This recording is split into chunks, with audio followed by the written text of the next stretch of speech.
To run the example, make sure you have the Jupyter API and the Jupyter Engine dependencies defined in your project. This is an example using Gradle. We're going to be testing a calculator class that has an add, subtract, multiply, and divide methods. With the cursor over the class name, type Ctrl-Shift-T on Windows or Shift-Command-T on Mac to create the test class name.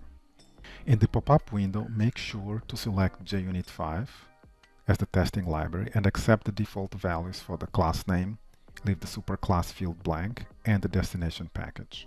In the Generate section, check the boxes Set Up and Tear Down, and inside the Member section, select all the methods. In the Calculator class, add a calculator field.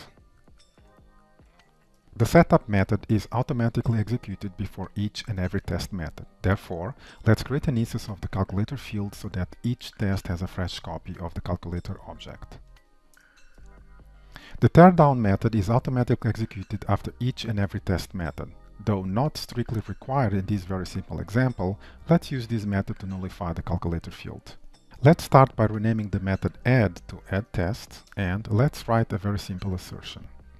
Calculator add 20 with 22 is equal to 42.